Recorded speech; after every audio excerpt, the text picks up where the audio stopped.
Good evening. अब सेवा क्यों करना, कर्म क्यों करना है वो तो पता नहीं चला, पर कर्म क्या होते हैं इसके बारे में सोचा। अब तक तो सिर्फ यही पता था कि कर्म मतलब you will get what you will give, what goes around comes around. कर्म का सिंपल मतलब एक्शन से था। जो भी करते हैं वही कर्म बन जाता है। अच्छा कर्म बुरा, सच्चा कर्म झूठा कर्म। अब बात यह हुई कि क्या फर्क है अच्छे कर्म में बुरे कर्म में। किसी को खुश करना क्या अच्छा कर्म है? पर शिकारी तो शिकार करके खुश होता है, चोर चोरी करके।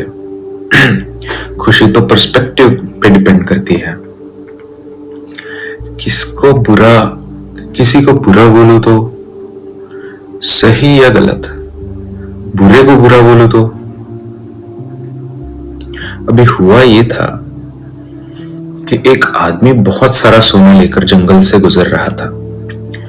तभी उससे सोना लूटने के लालच में रहमान डकैत ने उसको चाकू मार दिया। एक आदमी बीमारी से तड़प रहा था। डॉक्टर ने कहा कि देख भाई, अगर मैं तेरा ऑपरेशन करूं तो तू बच सकता है, पर हो सकता है कि ऑपरेशन के वक्त ही तू मर जाए। पेशेंट कहता है मेरा तो इस दुनिया में कोई है नहीं। आप ऑपरेशन शुरू कर दो। और ऑपरेशन करते वक्त डॉक्टर उसे बचाने की पूरी कोशिश करता है, पर उसकी डेथ हो जाती है। दोनों सिचुएशंस में सामने वाला चाकू से ही मरा। तो क्या नेचर डकैत और डॉक्टर दोनों को सेम फल देगी? दोनों के कर्मों का सेम फल होगा। डकैत जब चाकू मार रहा था तब उसका मन लालच से भरा हुआ था, और डॉक्टर ऑपरेशन करते वक्त उस पेशेंट को बचाने की पूरी कोशिश कर रहा था। मतलब कर्म शायद मन के स्टेट पे डिपेंड करता है।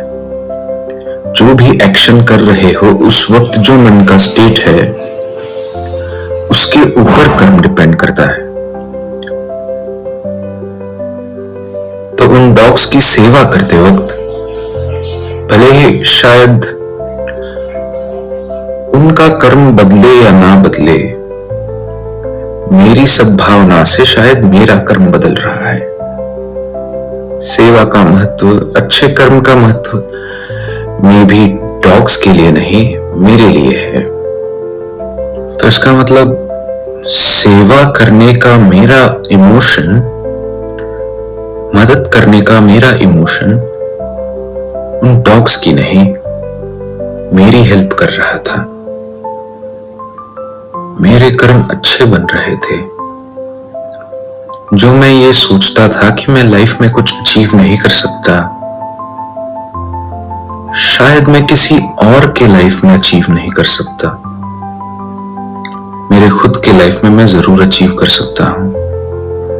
कोई भी कर्म करने से पहले अगर मेरा मन का स्टेट अच्छा हो तो शायद वो पुण्य कर्म में या अच्छे कर्म में गिना जाएगा। कर्म चाहे कोई भी हो, मन की स्थिति कर्म का फल डिसाइड करती है।